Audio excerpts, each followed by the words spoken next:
Hello viewers, আশা করি তোমরা সবাই ভালো আছো। আমিও ভালো আছি। আজ তোমাদের সঙ্গে বাদামের বরফির রেসিপি শেয়ার করব। তো এটা খুব কম খরচের মধ্যেই তোমরা এই বরফিটা বানিয়ে নিতে পারবে বাড়িতে, আর সারা মাস জুড়ে স্টোর করে রেখেও খেতে পারবে। তো এর আগের দিনে তোমাদের সঙ্গে ঠেকুয়ার একটা রেসিপি শেয়ার করেছিলাম।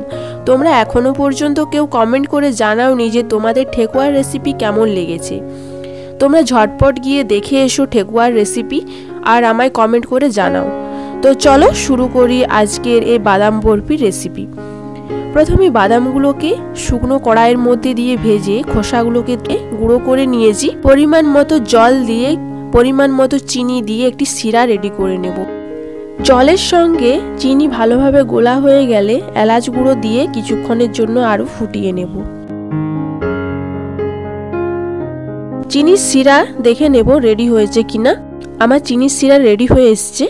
আমি এরপর বাদামের গুঁড়ো দুধ দিয়ে কিছুক্ষণের জন্য ফুটিয়ে নেব, যতক্ষণ না আঠালো আঠালো হয়ে আসছে।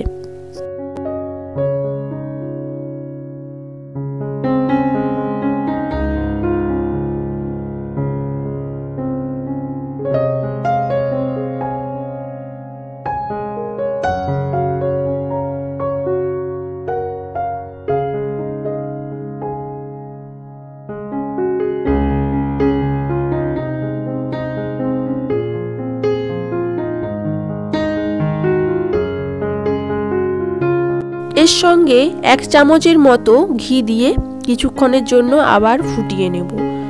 একদম পুরোপুরিভাবে বরফির জন্য রেডি হওয়া পর্যন্ত অপেক্ষা করতে হবে। একদম আঠালো ভাব করতে হবে, না হলে বরফিগুলো ঠিকমতো হবেও না, আর তোমরা মাসের পর মাস স্টোর করে রাখতেও পারবে না। তো আমার বরফির জন্য একদমই মিশ্রণটা রেডি হয়ে গেছে। এরপর একটি থালার মধ্যে তেল ব্রাশ করে নেব, কারণ তেল ব্রাশ করে নিলে না বরফিগুলো খুব সুন্দরভাবে ওঠে, সেই জন্য তেল ব্রাশ করে নিয়েছি আমি। এরপর থালার মধ্যে ওই মিশ্রণটা ঢেলে ভালো করে চারিদিকে ছড়িয়ে দেব, যাতে পিস পিস করে তোমরা বরফিগুলো কাটতে পারো, এই জন্য। তো ভালো করে মিশ্রণটি মেলে দিয়ে ঠান্ডা করতে দিয়েছি। এরপর তার উপর কাজু কুচি, কিশমিশ কুচি ইউজ করেছি আমি। তোমরা নানা রকমের ড্রাই ফ্রুট ইউজ করতে পারো। এরপর পিস পিস করে কেটে নেব। তোমাদের এই বাদাম বরফির রেসিপি কেমন লাগলো কমেন্ট করে জানিও। আর আগের দিনের যে রেসিপি তোমাদের সঙ্গে শেয়ার করেছিলাম, তো সেটাও তোমরা দেখে এসে আমায় কমেন্ট করে জানাও। আর ভালো লাগলে আমাদের চ্যানেলটিকে অতি অবশ্যই একটি সাবস্ক্রাইব করে দিয়ে বেল আইকনটি ক্লিক করে দিও নতুন নতুন রেসিপির জন্য।